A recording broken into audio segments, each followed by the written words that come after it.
Ghoramara post office পিছনে পানির pump আছে, পাম্পের এখানে আসছে, পিছন থেকে দুটা মোটরসাইকেল আসতেছে। এসে রিক্সা থামাইলো, থামানোর পর আমার চোখের মুখে কী যেন একটা বিষের মতো কী যেন মারলো, আমি তাকাতে পারিনি। আমার ঘাট ধরে কলার ধরে রিক্সা থেকে টানা হাঁচড়া নামবো না, জোর করে নামালো, রিক্সা মনে সম্ভবত চলে গেছে, আমি দেখতে পাইনি, আমি আর কিছু বুঝতে পারিনি। তো আমার পিছনে ব্যাগ ছিল টাকার প্রায় 12-14 লাখের মতন টাকা ছিল। এই অবস্থায় তো আমি কাউকে সন্দেহ করছেন? এটা আমি কাউকে চিনি না, কারণ আমি দেখতে পাই না, আধ ঘন্টা আমি চোখ তাকে কিছু দেখতে পাই না, আমার চোখে কী যেন মেরেছে।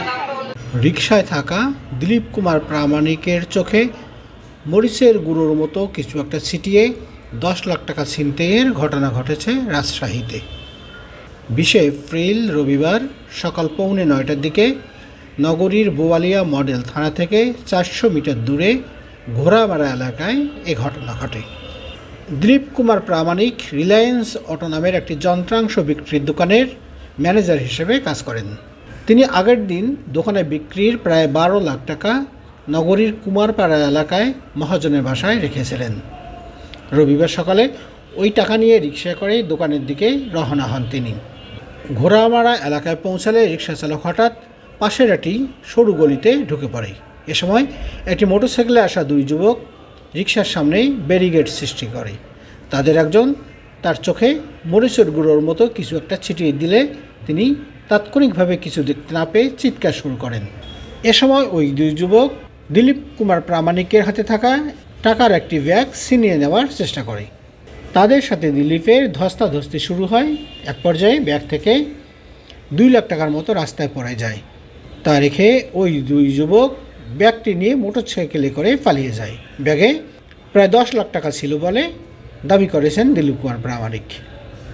ঘটনার পরপরই বোয়ালিয়া থানা পুলিশ ও মহানগর গোয়েন্দা বিভাগের একটি দল ঘটনাস্থল পরিদর্শন করেছেন।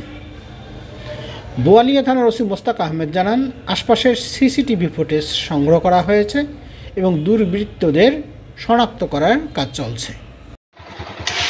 এখানে ছিনতাই হয়েছে।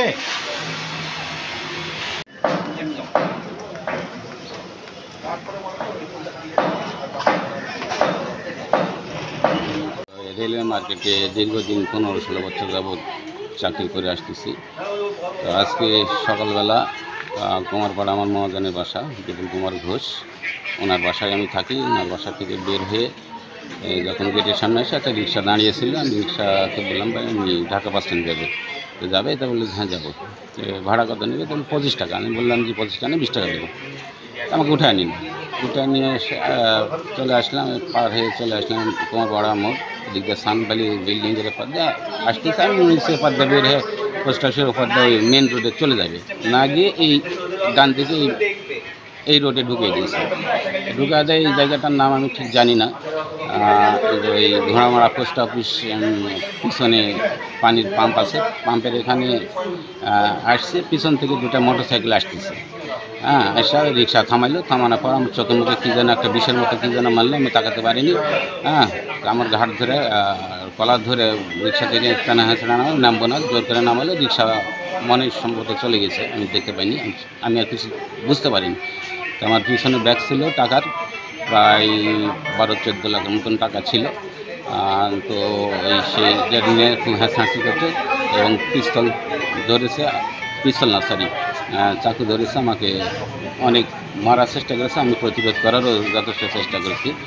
এদিকে অনেক চিল্লাচিল্লি করেছি। পাঁচটা লোকজন বের হয়ে আসতে আসতে ব্যাগ থেকে যে ব্যাগ ছিল, ব্যাগ থেকে ছিটে কত টাকা ছিল? কত টাকা? প্রায় 10-এর উপর। আচ্ছা, 10 লাখের উপর লেগেছে নিয়ে চলে গেছে। আচ্ছা আচ্ছা। এই অবস্থায় তো আমি কাউকে সন্দেহ করছেন?